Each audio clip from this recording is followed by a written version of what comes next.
And there's a look at Manhattan Beach, all the way up to, I guess that's actually the Santa Monica Pier, the coasters. And now, here we are at ringside live with Max Kellerman. Max, get ready to see Tim Bradley against tonight's opponent, Jessie Vargas, in the welterweight division. Give us a look at the divisional neighborhood overall. Well, it's no surprise the best pound-for-pound fighter in the world is also the welterweight champ, and he demonstrated that conclusively against Pacquiao in their super fight. Pacquiao still the most accomplished contender in the division. Keith Thurman, not only a rising star and a charismatic guy, but compiling an impressive resume. Tim Bradley, the longtime vet. Kell Brook with a win over Sean Porter. Amir Khan still winning, not quite as impressively as he did several years ago.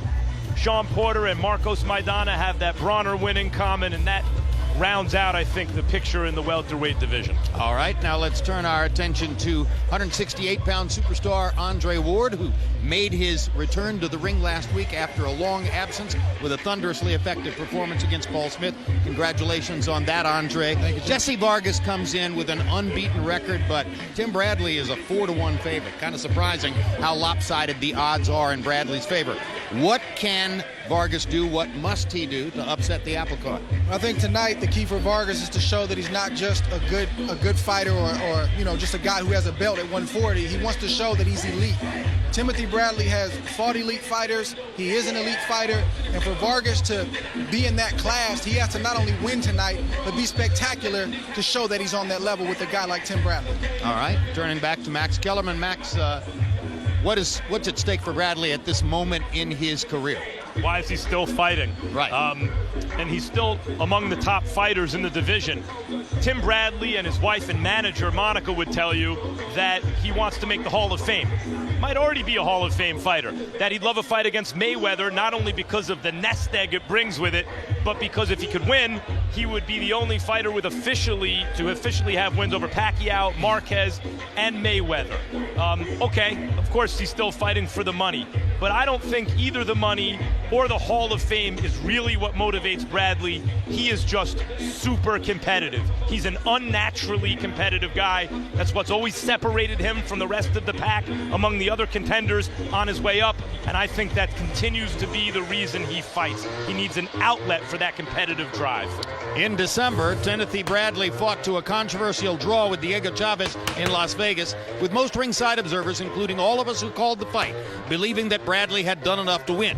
The official verdict had many, including Bradley himself, puzzled and confused.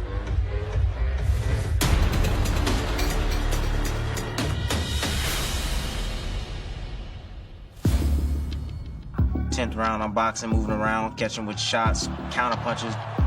I think Tim Bradley won this fight. When I heard the decision, I thought it was something like was wrong. I was like, really?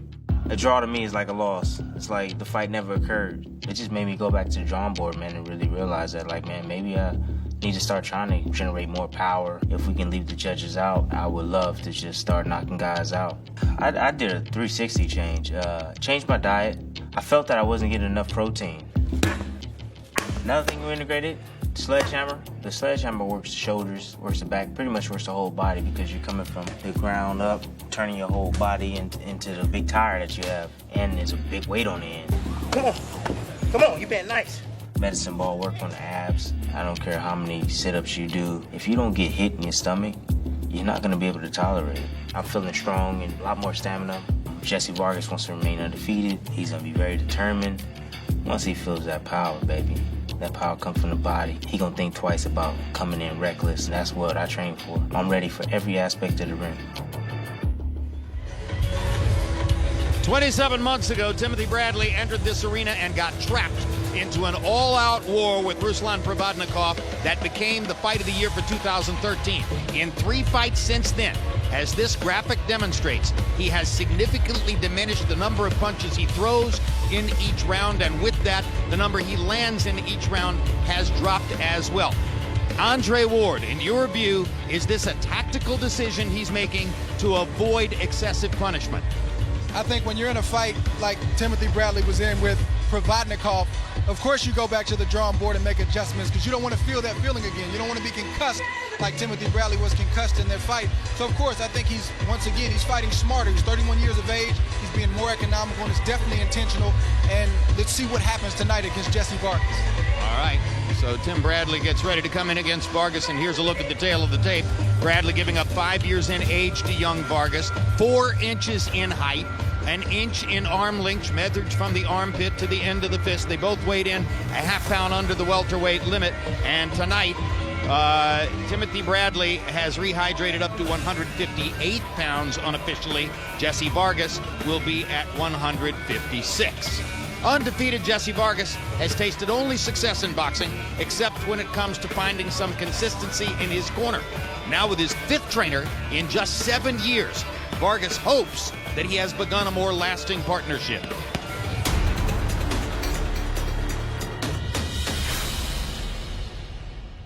I went professional at the age of 19. I have 26 fights now. I started off with Roger Mayweather. It took me a couple trainers to get comfortable with who I felt better with. So I was with the great Roy Jones, but he wasn't able to invest as much time in my training camp. And with this being such an important fight, I felt that I needed someone there on a daily basis, and that's when I brought in Eric Morales. Jessie Vargas called me 5 weeks before the fight. The trainers, I believe, didn't believe in him, didn't believe in his project. Went to Las Vegas. I started to see what he was doing. We worked in different things in the ring, in the camp. We worked on his confidence. That's the most important thing that we worked on. I was always a fan of Eric Morales as a kid. He was so aggressive, and then at times he was able just to back off and be intelligent and stick to his game plan. And they will see a little bit of me trying some Eric Morales moves. It was a Jessie Vargas training camp to an Eric Morales style training camp. And you're gonna see all the hard work pay off this Saturday night. Jessie Vargas has had barely 1 month in company with Eric Morales. Max Kellerman, we talked a lot with Roy Jones about what he was trying to do with Jessie Vargas. Morales is looking for something slightly different, right? Yeah, well, Jessie told us yesterday, Roy Jones, and it's characteristic of Roy's style, wanted him to fight a little more off the back foot, more in a relaxed rhythm. And Eric Morales, he said, has him fighting a little more in what he calls, and what we all know to be now, a Mexican style. Triple G has popularized the phrase. And he said that Eric Morales says it's important to show who wants it more. Certainly when Morales fought, he usually showed that he wanted it more.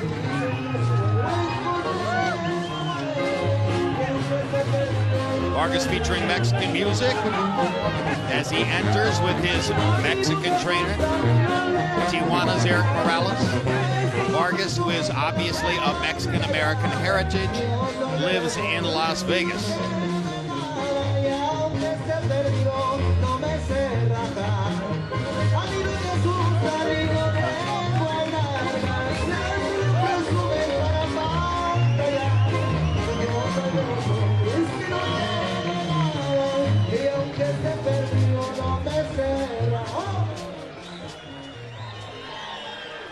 Noteworthy wins for Vargas. He's had a couple of decisions recently against Russians Khabib Alekberdiev and Anton Novikov, both of them in Las Vegas.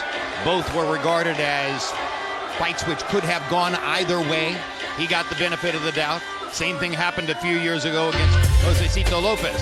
And now, here comes Timothy Bradley. And Andre Ward, when you consider the opponent list against which Timothy Bradley has been matched over the years, and you consider that he does not have significant punching power, it's pretty amazing what he's accomplished, right? Yeah, I think today we overemphasize sometimes punching power and knockouts. They're great to see. But if you're a true boxing fan, you appreciate it all. And if you love boxing, or if you watch boxing even casually, you got to appreciate a guy like Timothy Bradley. He's all heart. Sometimes he's undersized, but he gets in there and he makes it happen. And it's that competitive muscle, Max, which, as you said, sets him apart. I mean, on the way up, what was the difference between him and Kendall Holt, murderous puncher, or Lamont Peterson, or Junior Witter? Was he more talented than those guys? He just wanted it more. And so he picked himself up off the deck on the road and beat those guys all decisively. That was on the way up before he even fought the Marquezes and Pacquiaos of the world. Timothy Bradley versus Jessie Vargas. Let's go to ring announcer Lupe Contreras for the official introductions. Ladies and gentlemen, from the StubHub Center, we continue with the action. It is HBO's World Championship Boxing, proudly presented to you by Bob Arum's Top Rank Incorporated, along with La Cerveza Tecate con Carácter. This bout, scheduled for a distance of 12 rounds or less for the interim WBO Welterweight World Championship. President Francisco Paco Valcárcel. Supervisor Richard DeCure. The three judges are Kermit Bayless, Max DeLuca, and Rocky Young. In charge of the action, referee Pat Russell. And now, Carson, California, it's time to let the fist do the talking. This is the main event of the evening. Veremos quién es el más macho. Introducing first, fighting out of the blue corner. He enters the ring wearing white with gold and black trim. When he stepped on the scale, he weighed in at an official 146 1/2 pounds. And he enters the ring an undefeated professional with 26 victories. 9 of those victories coming by way of KO. The reigning WBA Super Lightweight Champion of the world.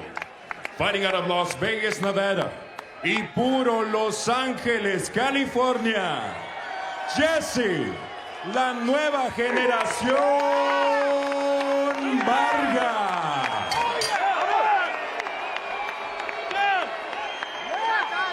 Across the ring in the red corner, wearing blue with neon green, he too weighed in at an identical 146 1/2 pounds. As a professional, he has 31 victories with 1 lone defeat, 1 bout even, 1 no contest, and 12 of his victories coming by way of KO. The last time this 2-division, 4-time world champion stepped into this very same ring, he was 1/2 of the 2013 Fight of the Year. This evening, he enters in search of his 5th world title. Fighting out of Palm Springs, California, Desert Storm, Timothy Bradley.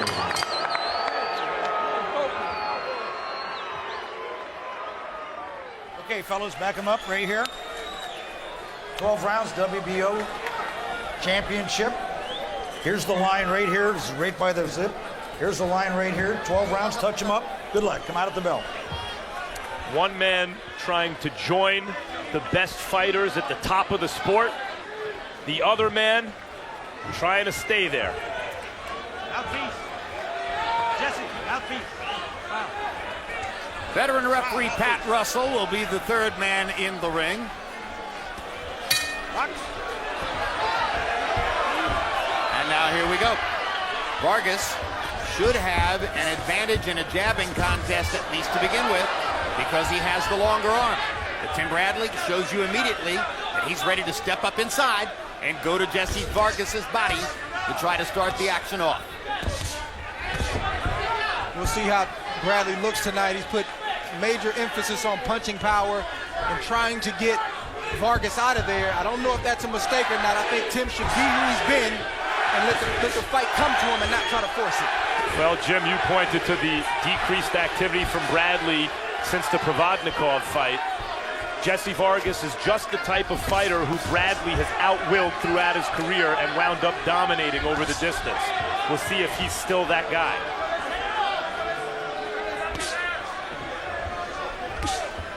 Can read Bradley's mind right now. He's got knockout written all over it. Well, that may be what he's thinking about. But I'll be honest, Andre, we've heard references to more power over and over and over from Tim for years, and it hasn't really ever shown up in the ring. It seems to be something that is a mantra for him, that he's always working on, etc. But at the end of the day, he hasn't needed extra power to win fights. All right, we're holding. And that's why I say don't punch. Right, take a step. Bradley should be who he's always been. Let the fight come to him, and he might get that knockout, but don't go looking for it. Physical strength, not the same thing as punching power. Bradley can muscle you around the ring. He's as physically strong as he is mentally tough, but just it has not translated into concussive force on his punches. Free him up, Jesse. Let him A go. mystery with which he's constantly grappling. Punch in front. But again, that tremendous competitive heart, that desire, that will to win, which carries him from round to round throughout his life. Well, let's make no mistake about it. Timothy Bradley hit you right, he can get you out of there. Trust me. Free up those hands. You fought him in the amateurs more than once, right, Andre? I fought one time. I think we were 14 or 15 years old at 139 pounds, and to this day, that was one of my toughest fights. Not necessarily because of the skill or anything, but just the intangibles that Tim brings to the rings. He just doesn't stop. I think if Tim's made an imprint at all in this first round, it's been body punching. The moments when he's been able to step up close to Jessie Vargas and get to his rib cage, he has established that he's here to compete. He's here to beat Tim Bradley. Well, he's been first. He's the initiator so far. Vargas told us in the fighter meeting that he thinks Timothy Bradley is intimidated by him, and I think he misread Tim Bradley. Tim Bradley is not intimidated by many people in the boxing game. I totally agree with that. Hard right hand by Bradley to punctuate round one. Vargas left himself open inside while trying to land the left hook, and Bradley stepped right past the left and hit him in the mouth. His jab is a little low. You gotta set it up and come behind it. Hey, come on. That's the easy shit right here. That's the best he has. And he's already broken. You already broke him. Mentally, he's broken. Look at his face. Okay? It's just a matter of time. Round by round, you're gonna break him. He's not gonna come out of the stool, champ. Keep applying the smart pressure. But once in a while, go back and get your distance and take your shots right. Don't fucking exchange when he exchanges. Here we see a nice sequence at the end of the round. Timothy Bradley slips to the left, comes with a beautiful left to the body and a short right to the head. And Vargas lands his own left, but Vargas got the brunt of those punches at the end of the round. CompuBox numbers in round one pretty even. Bradley 11 out of 57, Vargas 13 out of 46, but Bradley with the 9-6 edge and power shots, the clean right hand that you saw there to end the round. And now we go to round two.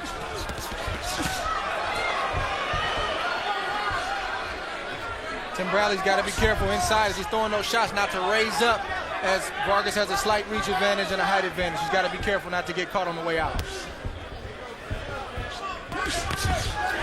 And for Vargas, fighting a shorter fighter, an aggressive fighter in Tim Bradley, he needs to start establishing his jab and not watching Bradley so much, but get going. Yeah, so far the fight is taking place when Bradley wants it to take place. Ooh, Good left hook by Vargas.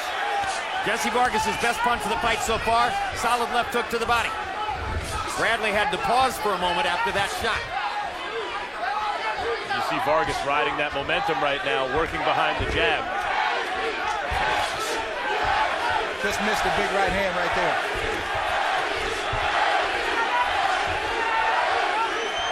And now Bradley's body language is different in the wake of that solid left hook to the body that Jessie Vargas landed earlier in the round. Bradley not nearly as aggressive now as he was prior to the body shot. Vargas is the longer fighter, and when he was pumping that jab, when he got that confidence after that good left hook, he was having some success at range. All right, free hands. You don't need me. Free hands. That's what he's got to do, Max. He's got to get that jab going. He's got to keep Timothy Bradley on the outside.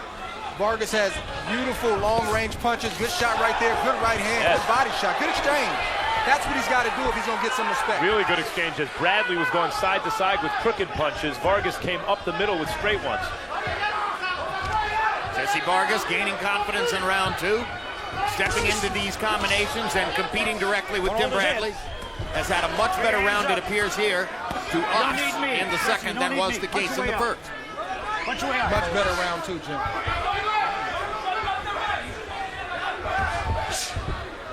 Now Bradley looking for a way to reestablish his own momentum. Yeah, Vargas mixing it up nicely to the head and body, as is Bradley.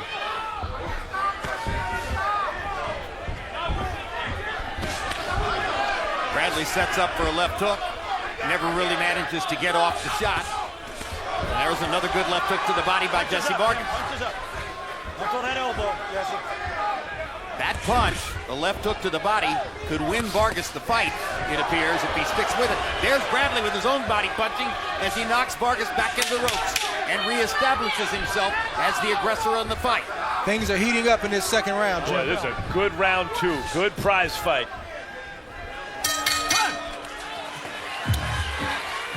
July 25, Sergey the Crusher Kovalev, fresh off his knockout win over Jean Pascal in one of the year's best fights, takes on Najib Mohammadi. Also that night, the aforementioned Jean Pascal matches up with Yunieski Gonzalez.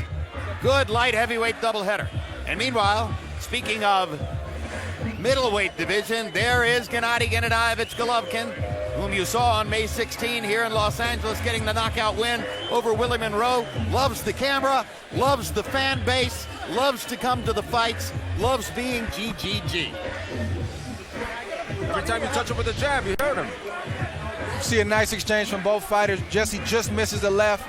Tim actually lands a headbutt and a right, slightly misses his left, and then Jesse lands a left hook to the shoulder that it wobbles Tim, but I think it was just the way Tim stepped. I think it may have been his ankle or something. We initially thought he landed it on the chin. Not as impressive on replay as it looked live.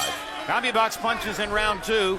Bradley seemed to have landed 18 of 60, Vargas 16 out of 58. In other words, virtually a dead even round in round 2, and both fighters had some big sequences in the round. Ooh, good uppercut from Bradley. Bradley landing the uppercut, may have found a new weapon to work with. Getting off to a fast start in the third round. From that StubHub Center brings the action fighter out in Tim Bradley. Tim Bradley calls the StubHub Center the war grounds. Brings the action fighter out and a lot of different guys. We've seen some tremendous fights here in StubHub Center over the years. Many people will call Bradley versus Provodnikov one of the best of them, but of course, in that same year, we had the first fight between Brandon Rios and Mike Alvarado. That was a classic. Tim being the shorter fighter, trying to work mid-range and in close, he also needs to come behind his jab to offset what Jesse's trying to do. Loading up with big shots with shorter arms from the outside is going to spell trouble for Tim Bradley down the stretch. It's going to give Vargas a chance to time him, to see that shot, and then counter like he's done several times with that right hand. Yeah, when Bradley loads up, as he did against Pacquiao in the rematch, he is able to generate some power, but it leads to him making some amateurish mistakes, which is unusual for a fighter at his level. And Vargas is staying under his feet, he's staying calm, and he's in position to punch at all times. A lot of Jessie Vargas' success tonight against Tim Bradley may proceed from the question of whether he can put other punches with the 1-2 to give himself variety and make himself less predictable than is the case when he's just firing the long jab in the right hand, 1-2, 1-2. You saw the left hook to the body in the second round, which was his best punch so far in the fight. That's a punch which could give him a real leg up toward victory if he can land it with any consistency. Bradley has to keep in mind that he's in with a guy who has always been the beneficiary of the close decision. Bradley got a very unpopular one against Pacquiao, but seemed to be ripped off in his last one, a draw, and of course against Marquez, only got a split decision in a fight it appeared he won by many rounds. And I'm sure Tim is conscious of that. All right, you're holding. Free him up those hands. Let him go. Got a hand. Vargas has to show that during a fight at this pace that he can mentally stay engaged and he doesn't mentally fall off midway and then late in this fight, which sometimes he shows that he will. Bradley trying to convince us yesterday, I am at a high water mark for hunger in my career. After what happened to me last year, I desperately need to win. I'm at the same level of hunger when I went to fight Junior Witter in England and I had $12 in my bank account. There's Jessie Vargas, his father, Jose Vargas, at ringside. Happy with what he's seen from his son so far. You're more intelligent than he is. You're longer than he is. When you catch him with a jab, you work him very well, and then use your combinations. You saw he's going down. He's going down. He hurts. You're strong. Let's go. Build your confidence. Have confidence in what you do. Yes, yes. Exploit it. We come to win round by round. We could do it. Come on, listen, pay attention. Don't stay against the ropes. Combinations, Jesse. Press. Distance. Tough fight to score. Well, listen to this. In round 2, CompuBox found Bradley landing 18 and Vargas landing 16. In round 3, CompuBox finds Bradley landing 17 and Vargas landing 17. A very even fight through the first 3 rounds. Harold, how have you scored it? Okay, Jim. In the first round, I thought Timothy Bradley, looked real good. I thought he was hurting Jessie Vargas. By the way, I've got it 2 rounds to 1, 29-28, Tim Bradley. In round 2, I thought Jessie Vargas was terrific. Landed power shots. It looked like he hurt Tim Bradley. But in round 3, Jessie Vargas was backing up. He was holding. Bradley was coming forward, landing power shots, just like that. And I thought Vargas got hurt in round 3. 2-1, Timothy Bradley. And now Andre Bradley's off to a fast start in round 4. Yeah, big right hand from Bradley right there. I like that he's hungry. I like that he's very motivated coming into this fight, but that could be his downfall if it's not controlled in this fight. As you say that, Andre, we're seeing now flashes of it again from Vargas. When Bradley gets a little overly aggressive, Vargas starts pumping a good, mean jab from long range and starts firing the kind of shots that can make Bradley pay if he gets caught with them coming in.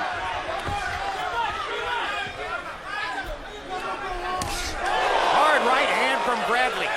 His sheer veteran assertiveness is giving him the edge at some moments in the fight. He's just more willing than Jessie to step up and try to get something done. And I like those moments where Bradley will surprise Vargas with a big shot, but you can't do that over and over. Vargas is, a guy with a lot of experience. He'll time that. It only takes one shot to change the way this fight is going. One shot can end it. Crowd chanting for Tim Bradley.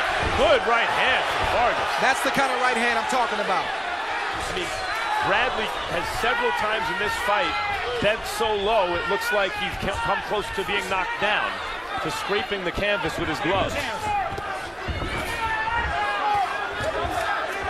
Uppercut from Bradley, uppercut again. Vargas got in one quick left hook. Tim Bradley just outworking him in that face-to-face exchange. Now Vargas lands a couple body shots. Bradley trying to fire back to the body himself. Stop punching, step back. Right, now go.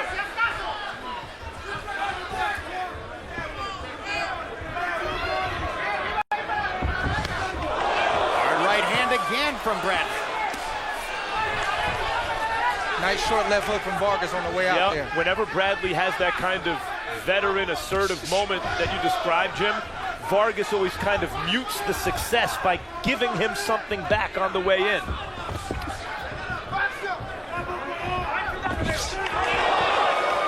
Crowd oohing and eyeing for the Bradley right hand. Great body shots from Bradley on the inside, ripping Vargas to the ribcage as Jessie extended his arm. But it's a good fight. Really good fight. And there's Bradley's wife and manager, Monica Bradley. Okay, but when you have fun, you always gotta be careful. Keep those hands up. Okay, never drop your defense at no fucking point. Got the shit? Okay, baby, let's go. You gotta go straight down the middle, okay? All right? These are your 1-2 straight down the middle. He's a young roller snake. We're on the scorecards, round 5. Okay. Every time you land those shots, you're hurting them, baby. You know that, right? Okay, let's keep doing what you're doing. Less punches, baby. Less punches, but more effective, okay? Here's a beautiful move that Bradley has been using all night, which is a slip move. He slips the jab, starts with the left to the body, the right to the body, ends with a nice left hook to the top of the head that buzzes Jessie Vargas and gets his attention. Great combination from Tim Bradley. CompuBox count in round 4. Bradley 24 out of 61, Vargas 21 out of 51. Bradley with a 17-11 edge, according to CompuBox, in power shots. These rounds are close. These rounds are competitive. These rounds are, if they yield an advantage in any one direction or another, seemingly somewhat controlled by Bradley's veteran experience and will to win. Yep.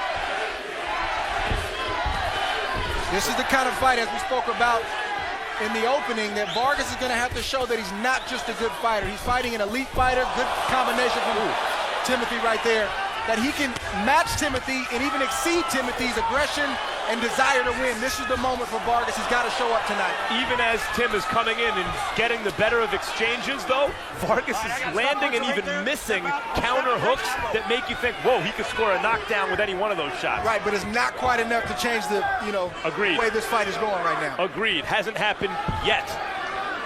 And you're right, there's a lot of fight left. It's only the 5th round.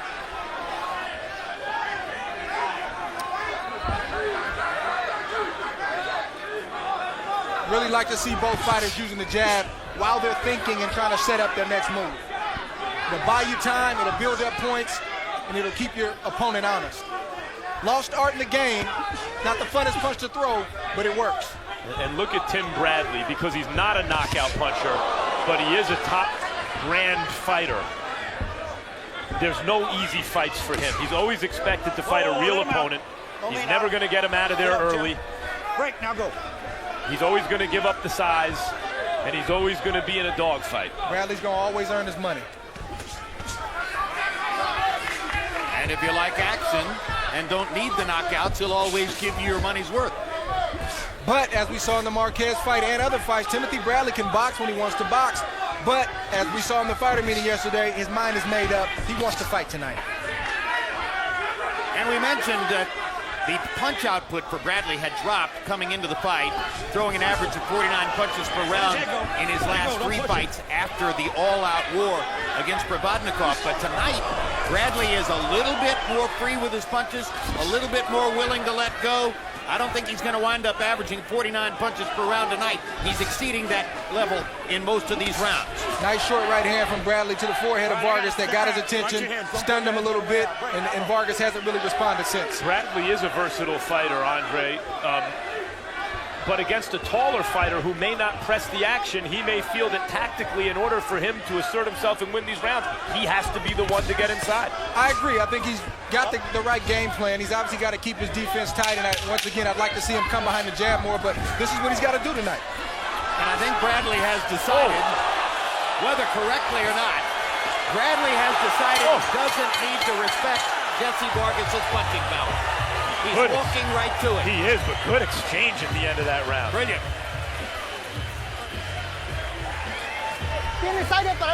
Jesse, you got conditioning for that and more. Have confidence. Let your hands go. Combinations, but at distance. You can do it. Fake them at a distance. Come on, let go.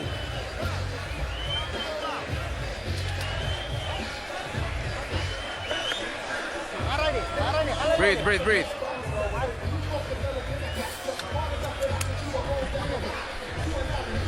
Jess, how we doing? All good? Come on. Nice vicious exchange from both fighters. Some big shots landed right there from Jessie Vargas. Tim Bradley tries his own hook. He misses. Vargas comes right back with a jab, misses the right hand, misses the uppercut. These guys are intent on getting the other guy out of there. This is a good fight going into the 6th round. I mentioned the boosted punch output from Bradley tonight. No 49 punches per round tonight. In that round, he threw 71 of them to 57 for Vargas. And by the way, for the 2nd round of the last 3, CompuBox Count found them both landing the same number of punches. 18 for Bradley, 18 for Vargas. Round 6 of the scheduled 12. We'll be halfway through at the end of these 3 minutes. The 1,001st fight in the history of HBO boxing. If you just joined us earlier this evening, Oscar Valdez won a 10-round decision over Ruben Tamayo in the 1,000th prize fight ever to have aired on HBO. Now we're starting the second 1,000. The only time I really see, I'll say the only time, but most times Tim Bradley gets counters when he loads up, takes a big leap before he throws his punch. Vargas is able to time him and catch him on the way out, but when Bradley comes behind the jab, he has more success offensively, and defensively he doesn't get hit as much. And he's keeping Vargas on the defensive. I'm sure that Eric Morales is wondering why Jessie Vargas won't attack more freely against Timothy Bradley. He's longer and he's bigger. They're close competitive rounds, as we've mentioned. I think Vargas actually may be slightly sharper, but Bradley, as you said, Jim, he's bringing it. And so where you have to choose, it seems to favor Bradley. Yeah, it's not about being sharp with Tim. It's about getting it done. It's about you feeling his ferocity, his intensity, his punches, everything. He wants you to feel him, and that's what Tim is all about.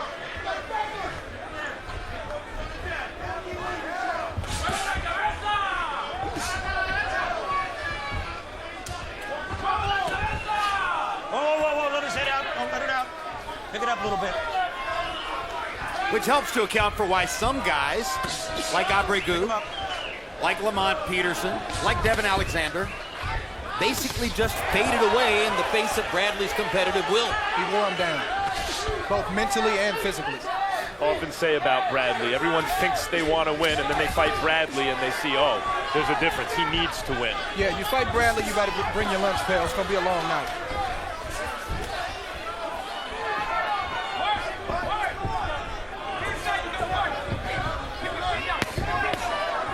Trading body shots. Bradley putting everything he can into those left hooks to the body. Not a power puncher, but a hard puncher nevertheless. Don't pin his head. Pick your head up. And you see Vargas's face starting to break down. Nice three-piece from Vargas. Nice answer from Timothy. Nice exchange from both fighters right here. Well, they like those last few seconds of every round, don't they? Remarkable prize fight halfway through. August 11th, it's the return of the hugely popular HBO series Hard Knocks. Join J.J. Watts and the Houston Texans for behind-the-scenes access during training camp for 5 of the hottest, hardest weeks of their lives. See who makes the team, who doesn't, who winds up in the starting lineup. Coming Tuesdays, only on HBO. He's got no balance. You got to walk him a bit more. You got to jab him with your guard up. All right, keep your guard up. Now I see you a little bit looser. We started late. Jab, jab, jab. But I see you a bit looser now. We need you to go throw more combinations. Come on, get your combinations in there. Be more confident. Get your hand up. Breathe. Have some water. How are we doing? All good? Let's go, Jesse. Don't let the fight go. You gotta press. CompuBox numbers through 6 rounds. Bradley, 109 out of 369. Vargas, 107 out of 317. So Vargas landing at a slightly higher connect percentage. Bradley throwing a little bit more and throwing more than he has in the last 3 fights after the Probodnikov tussle. And Vargas connected 22-21 in round 6. Harold, how do you have it halfway through? Okay, Jim, I got it 4 rounds to 2. 58-56, Timothy Bradley. You know, Jim, Jessie Vargas has taken to just backing up. Look, he backs up and he gets nailed. Bradley's got much more balance, throwing harder shots, and he's got control of this fight. What Vargas has got to do is he's got to start coming forward and getting off first. Do what Andre Ward does. Get off first. Get the guy's face, get off first, and punch. But Vargas is backing up, and getting nailed. He's got to start coming forward. 4-2, Timothy Bradley. And Bradley's asserted himself right from the opening bell. You got to give Vargas credit, though. While Bradley has the initiative, Vargas has been fighting him off pretty well.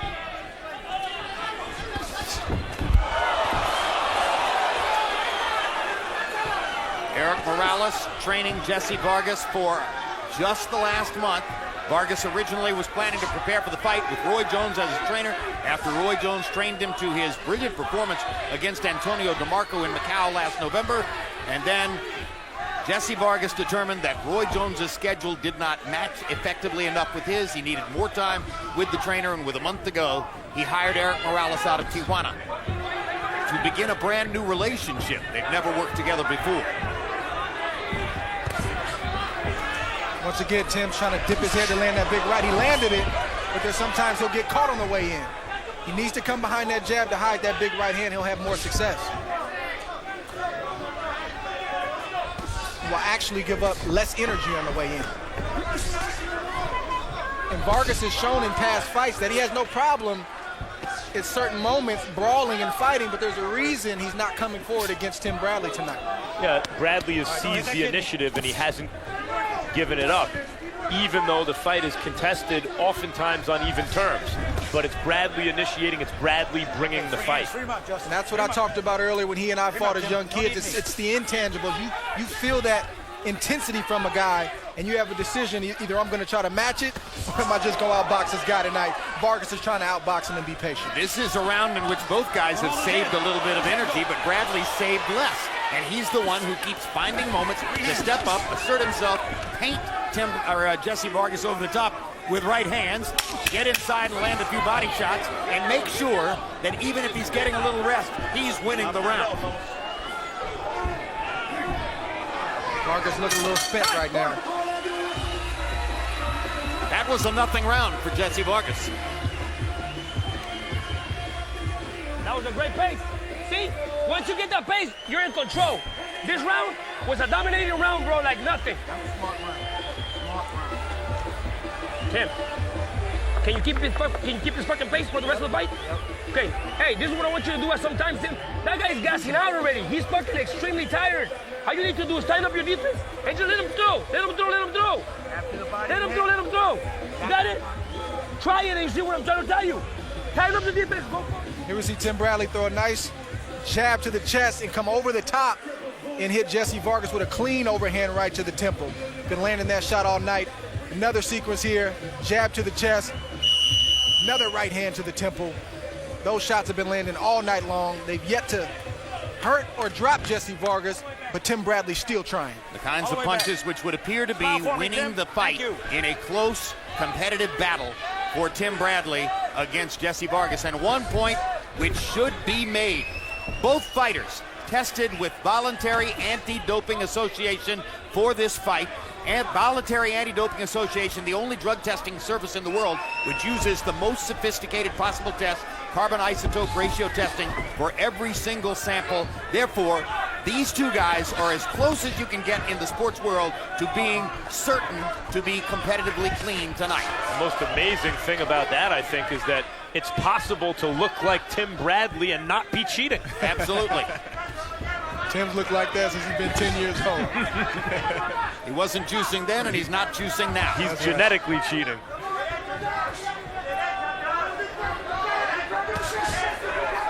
right, whoa. Don't lean on it. Step out. There you go, Tim. Bradley is built like a much larger guy who's been compressed into a smaller guy. Big hands, big feet. Big feet, that's big, right. strong, and yet short. In the heart of a lion. Between rounds, Joel Diaz, Bradley's trainer, told him, "You're way ahead in the fight." Now, Joel is hyper-enthusiastic much of the time anyway.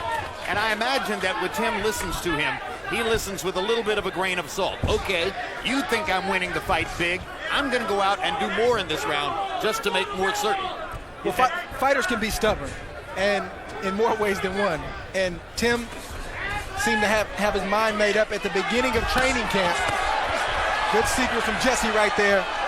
And he also had his mind made up yesterday that I'm coming to fight, I'm looking for a knockout, and that's, he's one-track mind tonight. That's what he's going for. And for the second time in 2 weeks, here ringside, we have danger of a contact tie. We're smelling premature celebration from somewhere during the fight. Well, it happened in Madison Square Garden's theater 2 weeks ago, and now it's happening again tonight. That telltale skunky smell. Wasn't that just last week? Oh, that was 2 weeks ago. That was I can't keep track anymore. Your schedule's too full. You don't know. You're working every day. Bradley almost goes through the ropes, landing that arcing right hand over the top. Bradley pitched that right hand and landed it. Flush.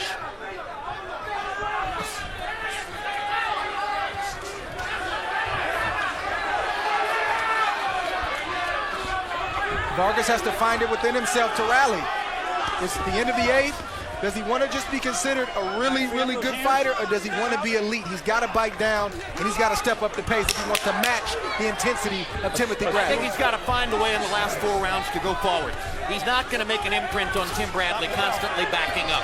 He's got to go forward if he's going to have any chance of hurting Bradley and changing the momentum of the fight. Assuming Bradley's winning these rounds, and especially the earlier, closer ones. Throw more punches. You've got to throw more punches, more combinations. Not just one. I want 2, 3 punches. At least 3. 2, 3. 2, 3. The only thing I want is jab. And finish the combinations with the right. Let's go. Dominating this guy, but I just don't want you to fucking get caught. I don't want you to get caught with a damn lucky shot. That was short, but you pulled it down on a little bit. You got even with it. You're good. All right, keep on the body though, champ. You're breaking them down. All right? Get on that body. Stay alert. Stay alert. Hey, give me some more impacts on the body, okay? Don't push those punches. Another big right hand from Tim Bradley. Just missed the chin of Jessie Vargas. Gets caught up in the ropes. You don't see that happen every round. Jessie tried to take advantage and throw a right hand, but he missed. CompuBox numbers in 8. Bradley was 24 out of 63. Vargas 20 out of 62. Bradley with a 15-11 power advantage. Those numbers sound very close. But at moments during the rounds when the two guys face up against each other, it's Bradley who's more assertive. Veteran, sensibility, ring knowledge, command of the self, belief in the self, all those things coming to the fore for Tim Bradley as he comes to the stretch of the fight. Well, the expression is class tells over time, and in the last several rounds, the margin seems to have been wider for Bradley. Yeah, body language, body language, body language. Tim Bradley looks like he's been here before. He looks like he's supposed to be here. And Vargas looks like he's being outclassed and he can only last or keep that pace for so many rounds. And now the later rounds are coming on. He's not able to keep up with Tim Bradley. And Eric Morales is 100% correct in stating Vargas is throwing one punch at a time or sometimes two punches at a time, but he doesn't throw the three-punch combination, which could really make a difference for him. And Vargas is relying on Bradley's mistakes, and Bradley's making some mistakes because he's winging some shots, but he's not creating Vargas his own opportunities. And I think that's what Eric Morales sees. He wants him to initiate and create his own offensive opportunities. Well, Vargas better get more offensive because Tim Bradley's offensive, and he's trying to get a stoppage in this fight. And Jessie Vargas is doing nothing to detour Timothy Bradley right now. Good hard left hand to the body by Vargas. That's his best punch in a couple of rounds, and it caused Bradley to back away from it. Tim took a quick breather, but he's right back on him. And it's not that Vargas doesn't have the ability or the arsenal. He's just got to have the temperament to take that next step.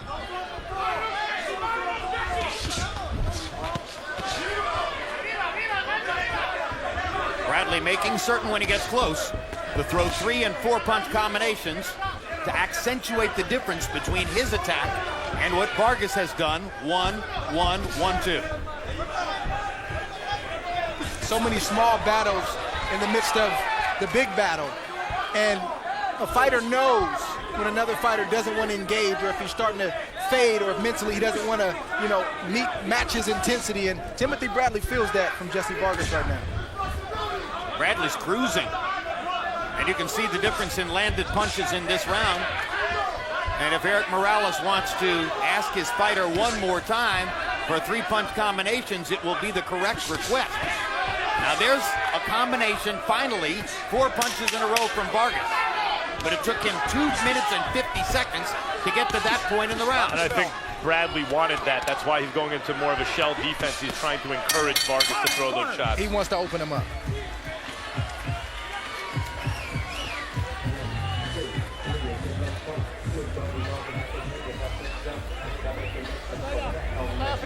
The towel, the gold towel.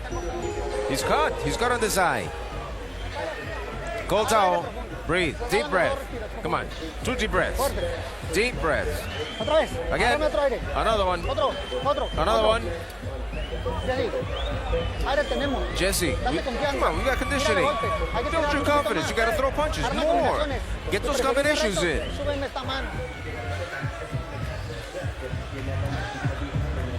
Bradley, this is your fight, baby, okay? But I don't want you to get careless in there, okay? Please, okay? Cut on that eye, Yeah. it's fine. You all good? He's good, he's good. Now champ's coming Okay? up. 2 more rounds, maybe we'll go home, okay? Let's go.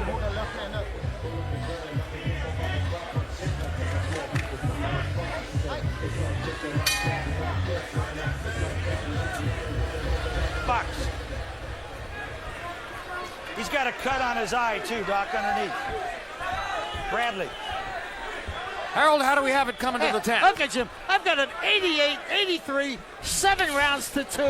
Timothy Bradley. You know, Jimmy keeps dominating these rounds, in my eyes, by backing the guy up, landing the hardest shots, keeping him backing up. You know, Jessie Vargas can't, if he's got any power, he can't get it off. You know, back it up. He's got to go forward. He's got to get aggressive. He's got to throw more punches in order to win this fight, and all he does is back up. I mean, you know, Bradley's got to back it up the whole fight. If this isn't effective aggressiveness, I've never seen effective aggressiveness. But on the other hand, Jessie Vargas has got a way of stealing decisions. 7-2, Bradley. It's a good, tough fight, and especially the first 6 rounds or so looked like they had a little extra something to them. You just get the feeling that it's falling short of being the kind of fight you remember, not because of Bradley, but because Vargas won't match Bradley's intensity. And you also get the feeling that were Vargas... But don't do that. Touch him up. Come here. Touch him up. Don't do that, fellas. Were Vargas to match Bradley's intensity, Bradley would ratchet that up a little higher. At the end of the day, Vargas is a nice fighter who doesn't have a major X factor, who doesn't have any particular weapon that will cast fear into the heart of the opponent. He won 10 straight decisions coming in, of which 3 of them could easily have gone the other way. He was very fortunate to arrive at this plateau as an unbeaten fighter, and he's done nothing in this particular fight to show that he could at someday get onto the same level as the level to which Tim Bradley has willed himself through competitive desire and self-possession. Well, it's not easy. That level is not easy, and that's why we should celebrate guys like Tim Bradley and other elite guys, no matter if they're hard punchers, good boxers, whatever their style is. Jesse's a really, really good fighter. Timothy Bradley's just an elite fighter, and that's why you celebrate and appreciate guys like him. Provodnikov was able to bring out something that we'll never forget in Bradley and in that fight, because he stayed at that high level of intensity with that incredible will to win, and it forced Bradley to go to new places that places you don't ordinarily have to see athletes go to.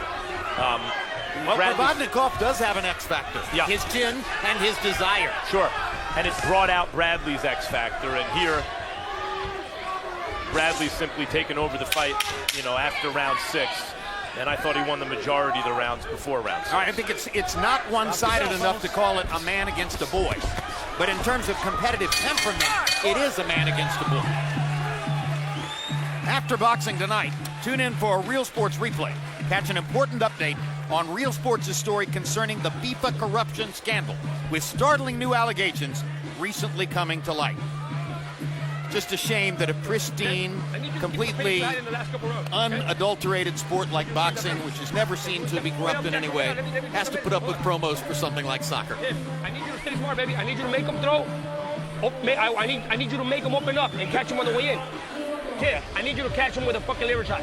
I need you to focus on the liver shot. Okay? How we doing? He's doing good. He's doing great. He's barely starting.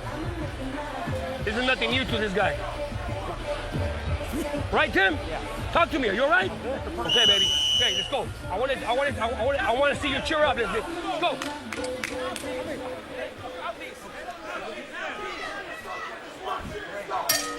Hang on. Box. After having said everything we have in the last several rounds, especially in extolling Bradley's competitive virtue, and there you see Harold has Bradley up 4 rounds. Some of those are very close rounds. If you're up 4 and you change 2, you got an even fight. Yep. Not out of the question, certainly, that we could see something unusual in these scores. We've seen it before. And given how the way we see it. Yeah, given how Bradley felt his last fight when he should have won and got a draw, we know that's on his mind right now, and he wants to close strong to make sure that he secures this victory. And a couple of rounds ago, you heard Pat Russell mentioning to commission personnel at ringside that Bradley has a cut under his left eye, and that left eye is beginning to swell now, which is yet another thing that could affect the judging of the fight. Nice right hand from Jessie Vargas about 10, 15 seconds ago. And sometimes you get an unpopular decision, and it's not about bad judging. It's about a quirky scoring system we have in boxing where virtually all rounds are scored 10-9 unless there's a knockdown. And so in a fight without knockdowns, one round that one fighter may win by a wide margin is scored the same as his opponent winning another round by a small margin. Yeah, but as a fighter, our thing is just get it right. If a guy wins a fight clearly, we're judging round by round. So if a guy clearly wins, he marked that down as 10-9, and you add it up at the end of the day, and he should be the guy getting his hand right. Sure, and usually the guy who wins has won the majority of his rounds decisively, and the close rounds are divvied up kind of randomly. But that's not always the case. Sometimes the judges consistently favor one fighter in close rounds. Which is not the right thing to do, to be objective. Bradley starting to pick up the pace again a little bit here. Minute to go in the 11th round. Then, of course, the 12th. If you've watched Tim Bradley in the past, you might surmise that he's going to try to come out with some kind of a flurry, something demonstrative in the 12th round, put an imprint on the final round of the fight, the way he did in the last 30 seconds against Juan Manuel Marquez, in what turned out to be a very close fight, and maybe those last 30 seconds won the fight. But you know, this 11th round counts the same as the 12th, and so it might be a good idea for Tim to put an exclamation point on this round. And Vargas has had some success in this round. But Bradley has too. And I think Timothy won this round. I think Brad sticking the jab effectively, and has stuck in a couple of right hands that Vargas tasted. Still 10 seconds to go, but I think Bradley pulled this out, but a better round for Vargas. Ooh, good shot. Stop the bell. One round to go.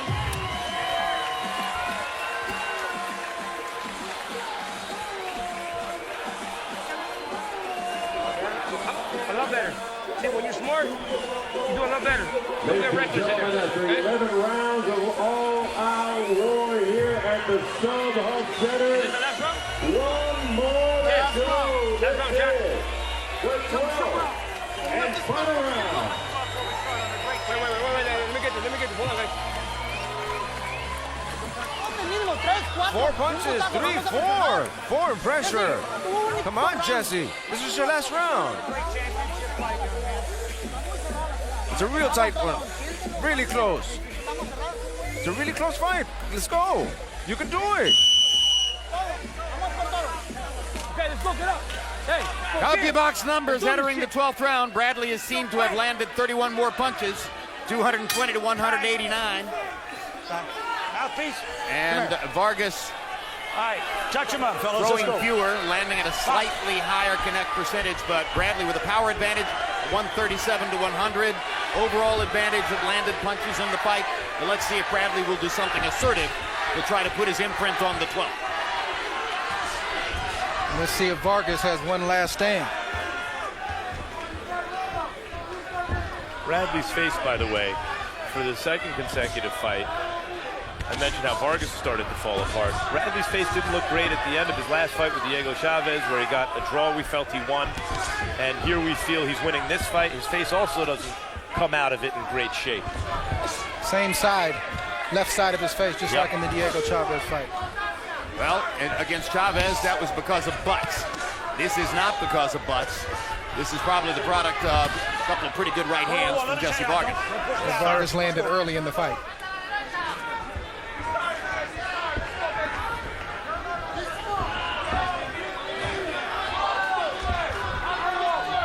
It's got to be frustrating for Eric Morales, who future Hall of Famer, great fighter, been in so many championship fights, so many wars. He wants to inject what he knows Vargas needs to do into him, but he can't. He's limited as a trainer. He can only give the instructions and hope that Jessie Vargas goes out there and executes.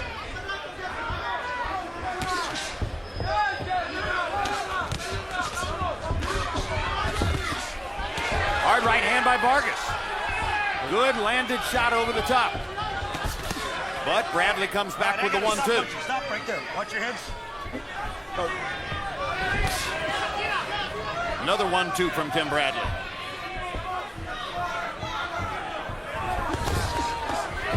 Stepping in, landing a left hook, Tim Bradley.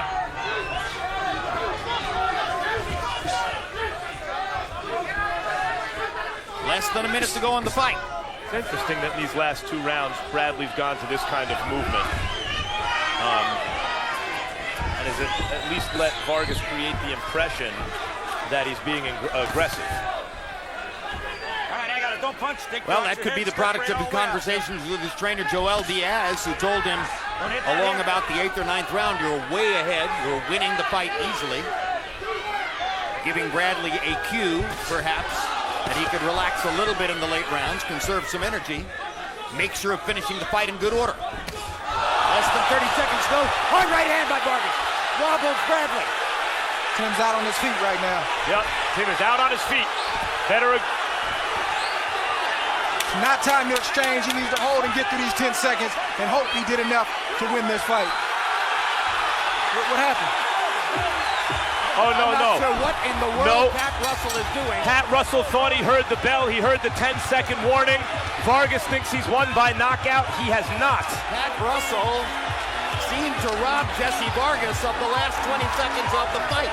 I believe there were 10 seconds left in the fight. I think the 10-second warning is what Pat Russell heard. He stopped the fight because he felt the bell had rung. Vargas is celebrating as though he won by stoppage. Russell is explaining to Carl Moretti of Main Events right now that he has not won by stoppage, that he thought the fight was over.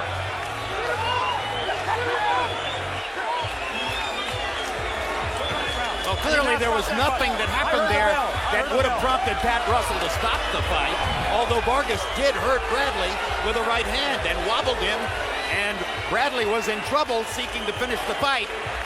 And Pat Russell made a motion that prompted Jessie Vargas to believe it was over, when in fact that was not the case. And that's not even the blunder there, that one fighter believes mistakenly that he won the fight at this moment.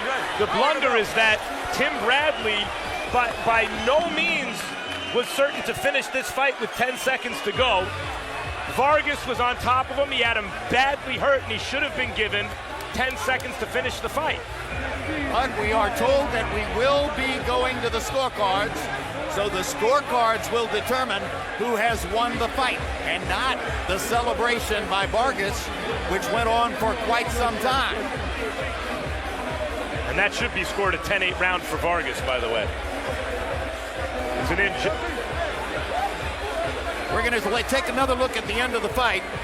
Andre and Max, I'll let you guys handle the replays as we go through the end of the fight. Tell us what took place. Vargas loaded up a big right hand and hurt Bradley. Right there. Tremendous shot from Vargas. I don't know how Tim Bradley stayed up. He was out on his feet. It's unfortunate that Pat Russell made a mistake there. Who knows what would have happened. This is where he came in, and there was a confusion right here. Russell said, no, fight's over, thinking he heard the bell. And there were 10 seconds left at the moment when Russell beautifully timed shot from Vargas right there.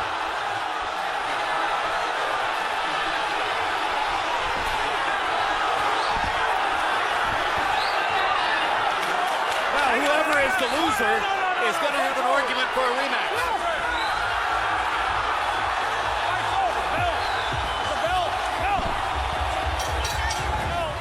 Right. What happened was Pat Russell heard the 10-second warning and thought there's a 10-second warning before the end of the fight, a clapping of two sticks, and Pat Russell thought it was the bell, said no, fight's over. Vargas took that to mean he'd won by stoppage when Russell intended to mean the final bell had rung, even though it hadn't. The timekeeper's now showing me it was with 4 seconds left that the fight was stopped. So Russell heard the clapping of the 10-second warning with 10 seconds to go and made that decision by 4 seconds left. Pat Russell's a great referee. He just made a mistake. He thought that the 10-second clap was the final bell in the heat of the moment. There's a look at Pat Russell, ex-Marine, longtime referee and judge here in California. Subject of some controversy when he stopped Rios Alvarado 1 at a moment when some people felt the fight could have been allowed to continue. Had a lot of other great moments as a referee here over the years. This will not be remembered as one of his best, and this will cast a shadow over the fight, regardless of the ultimate result.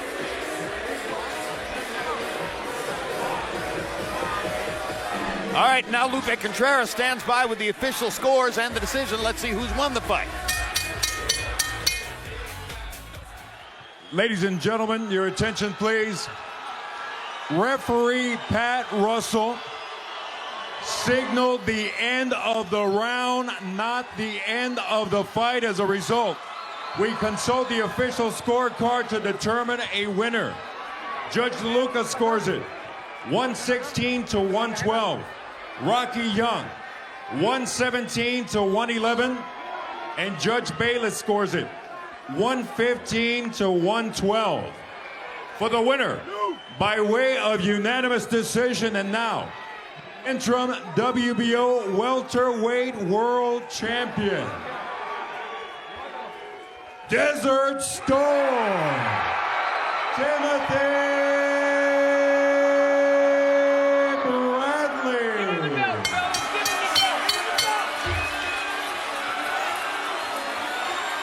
So Monica Bradley celebrates her husband's victory. Tim Bradley is the winner of the fight. And now Jessie Vargas and the people in his corner are going to have a heck of an argument to make about what took place at the end of the fight. Harold, what's your take? Chip, they absolutely took away Vargas's advantage. I mean, he had a chance to score a clean knockout. It was his only chance to win the fight, and Pat Russell stole it from him. I mean, out and out bad call. I don't know what you can do about it, but, you know, it took away Vargas's chance to belt him out. I had it 115, 112, you know, just like one of the judges had it. I did score the 10th round, 10th to 8, the 12th round, 10th to 8 in favor of Jessie Vargas. But Vargas had a clear chance to belt this guy out, and Pat Russell stole it. It's a shame. Obviously, the only thing that can be done to in any way correct is to establish a rematch. Correct. And give Vargas another chance to find a way to try to beat Tim Bradley. You know, when they go to Paco Valcarcel and the WBO, I think that's what Paco's going to rule. Now let's go to Max Kellerman with referee Pat Russell.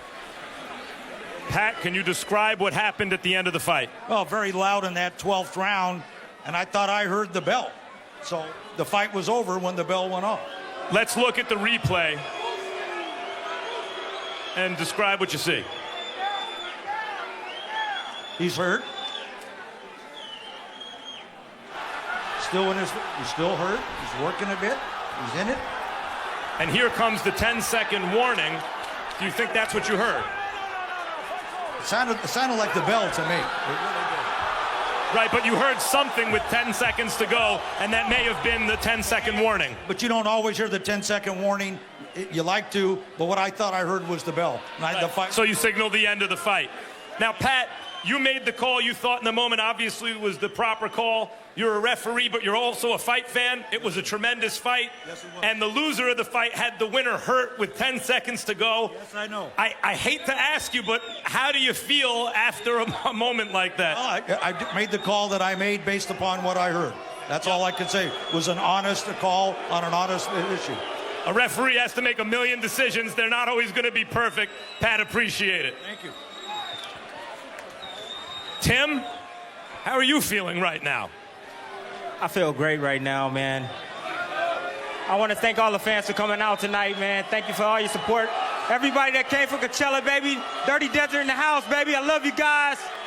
And all the fans that came out, thank you. Tim, we had you winning the fight. We thought that you seized the initiative and never really gave it up.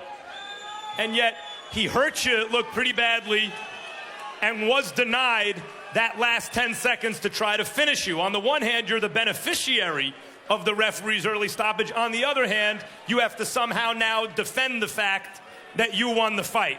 How do you feel about that? I don't have to defend anything, man. He caught me with a good shot at the end. The ref thought he heard the bell. I was good enough. I could have maintained. I grabbed a hold to him. Towards the end of the fight, look at the review. I grabbed a hold to him. I would have squeezed him so tight. You know what I'm saying? Like his mom was hugging him. Hey, we do it again. Hey, it was a good fight. It was. We gave the fans a good fight. They didn't let me finish what I started, man. Hey, it was a great shot, man. You caught me, you hurt me, but you know what? I would have finished. I ain't gonna lie. It was 10 seconds left. So let's look at it, Tim, and you tell me what you see. He stepped in, dropped my hand low. He caught me with a clean overhand right. But look at me, man. I'm standing up. I see what's going on. I'm coming backing up. watch. I see him coming. I put my hands up. You see me blocking shots. I'm still alive in there, and I grab a hold to him right there. You see that? You see that? Yeah. Even if the ref would have let him go some more, I would have grabbed a hold to him again. I'm an experienced fighter, man. I know what I'm doing in there. There were only about 7 seconds left in the fight, and even had he been awarded a 10-8 round or even a 10-7 round there, you still win the fight on the scorecards. You heard Jessie asking you for a rematch. Do you think the last few seconds of that fight warrants a rematch? Why not? Why not? We can do a rematch. Hey, I don't have a problem with that. We can definitely do a rematch, man. Jessie came out, he fought hard, man. I felt like I was in better shape than he was. That's why I was able to take over the fight. Towards the second half, when he started fading, I started coming on strong with my jab and landing combinations. But absolutely, I'll give him a rematch, no problem. Tim, the fight was going your way, and we thought it was pretty close early a lot of the rounds, but we were favoring you in close rounds because you were seizing the initiative. You seemed to take over by a greater margin in the second half of the fight, and yet in rounds 11 and 12, you got on your bike a little bit. Why? Just outboxing him, man. I knew I was ahead on the scorecard. I just figured I would move and let him take an initiative and then just counterpunch him, because when I was coming forward, he was looking for that jab and he was looking for that overhand right. And he caught me at the end with the overhand right over the top. He snuck it over, hurt me, but you know what? I could have continued, man. Hey, come on, Max. I've survived Provodnikov. Come on. Was that, like, here you are at StubHub Center, what you call your war zone, and here you were again. It's not exactly Provodnikov, but in the 12th round, you saw that was a brutal shot he landed. He had all his weight behind it, hit you on the button. Here's a replay.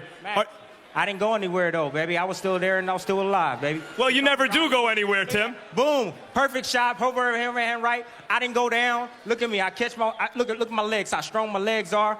I get back in position, spin out. I'm bagging up. I know where I'm at. I know exactly what I'm doing right now. Get my hands up. Here he comes, lands a body shot. I know where I'm at. Are you aware that the fight's almost over, that the round's almost over at that point, or are you thinking, here we go again in one of these kind of dog fights here at StubHub? I'm thinking, damn it, I didn't listen to my trainer again, and I ended up getting hurt in the last round. He told me to pick and move, stick and move. I was winning the fight easily, and, I got lazy in there, got careless. He timed me with a perfect overhand right. Congratulations on the win, Tim. I'm sure we'll see you soon. 5 time, baby. Hey. You're fine, no problem, man. You're fine. All right? You're still a champion. You're still a champ, man. Thank you, baby. But can I get a rematch, man? Man, I told you. Man, talk to the people. Let's do it. Thank you, man. Jesse, we'll start at the end. We'll start at the end. When Pat Russell said, that's it, fight's over, what did you think? Well, it was over. I mean, I heard something, and I hit him with a shot. I came up, capitalized with about 3-4 shots. He was about to break us up, but we were still in the clinch, so I still let my hands go, and he was still very wobbly, and then that's when he stopped the fight. But do you think the fight was still going on? It was only the 10-second mark. Now, the fight was over really with 7 seconds left in the fight. Do you think in those 7 seconds you could have gotten Tim Bradley out of there? Another knockdown even doesn't win. Out. Was he not out? All I needed was one shot, and that's what I was looking for. And Pat Russell came in. It was just an honest mistake on his part. I think we all acknowledge the fact that it was a mistake, but those 10 seconds cost me possibly the fight. Okay, we had him up in the fight. The judges also had him up by a pretty wide margin in the fight. And throughout most of it, he seemed to take the initiative and keep the initiative in a competitive fight. Close competitive rounds early, but he was forcing the action. Finally, in the 12th, you hit him with that big shot. What took 11 rounds in like 45 seconds or whatever it was, 2 minutes and 45 seconds before you landed that shot? You know what, Max? My corner was asking for that big right hand. They saw it coming. They must have. It was my mistake. I thought I was controlling with the jab. Every time he stepped in with the jab, I would catch him perfectly. I would see him that it would hurt him. It would buzz him. And he would catch me every now and then with a few jabs, but they weren't doing anything to me. You know, they weren't as strong as my jab, and that's what I felt was controlling it. But in a rematch, my right hand go. You asked for a rematch quickly. In a rematch, do you start sooner? We start off where we left off. In that last round, throw more punches, keep more active. You know, that would be the thing there. Thanks, Jesse. Tough way to lose. Sensational end. Jim? All right, thank you very much, Max Kellerman. Now we're at ringside with Andre Ward. Andre, one last time, what did you see happening here? Toward the end of the fight, obviously, with 10 seconds left, Jesse landed a thunderous right hand. I don't know how Tim Bradley was able to stay up. Pat Russell made an honest mistake. There were 4 seconds left or 5 seconds left, as you see there. I believe Tim would have survived. We'll never know. But that being said, you got to give Jessie credit for landing the shot. You got to give Timothy Bradley credit for enduring the shot, and you just have to chalk it up as a mistake from Pat Russell tonight. Could anybody have harder luck with his wins than Tim Bradley? I mean, he gets a win over Pacquiao, and everybody in the world, including me, protests the decision. He gets a win over Provodnikov, and Provodnikov protests the decision. He gets a win over Marquez, and Marquez protests the decision. He beats Chavez, and the judges call it a draw. He beats Vargas tonight, and now Vargas gets to talk about what happened in the last 10 seconds of the fight. And Tim has to endure boos and everything like that after a great performance. I was thinking the same thing before you brought it up. It's just unfortunate. It just seems to be the way of Tim Bradley, where everything that he gets, everything that he's earned is the hard way. It's just the way that it is. But I think he responded the right way tonight. He said, I don't have to defend myself. I know what happened. And hey, Jessie, if you want a rematch, you can get that. Yep, and I think we probably will see the rematch. Meanwhile, Max Kellerman, what do you have? Well, first of all, about Tim Bradley, you're exactly right. Another kind of tough luck win for him. Right. And I doubt Jessie Vargas knocks him out with 7 seconds left. Even a knockdown doesn't win Vargas the fight. But if you indulge me for a second, I have something right now I need a second to talk about, Jim. 2 Sundays ago was a special day for me, Jim, so I can only imagine what it was like for you up in Canastota, New York, the Boxing Hall of Fame. First, a parade of champions through town, then the ceremony. Met all 10 of your wonderful relatives who came along with your lovely wife, Deborah, and everyone felt your induction was a long-deserved and well-earned honor. And that's what it's all about. The people who have the courage to enter the ring. My eternal gratitude to all of them for bringing me here today. Thank you very much.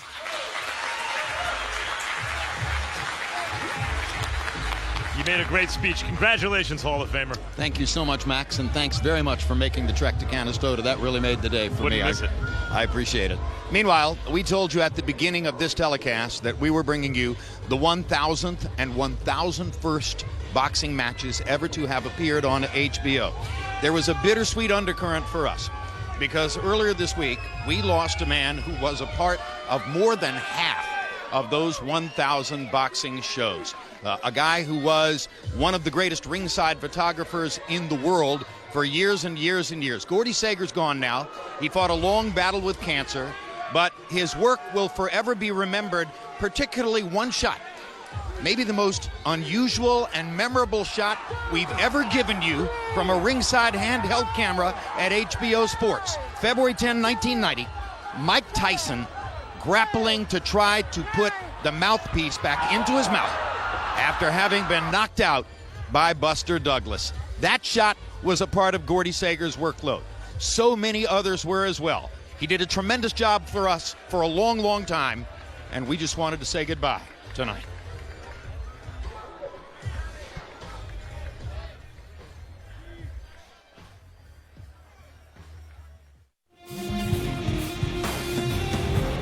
July 11, it's an HBO Latino triple header headlined by Mauricio Herrera and Hank Lundy. July 25, light heavyweight champ Sergey Kovalev puts his title belts on the line against Najim Mohammadi. Also, Jean Pascal faces off with Yunieski Gonzalez. August 11, it's the premiere of Hard Knocks training camp with the Houston Texans. Join J.J. Watt and company for 5 weeks of behind-the-scenes access. Next on HBO, if you missed it, it's a replay of Real Sports with an update on their story concerning the FIFA corruption scandal with startling new allegations. And now for everyone here at StubHub Center, I'm Jim Lampley saying so long and see you next month for Sergey Kovalev from Las Vegas, Nevada.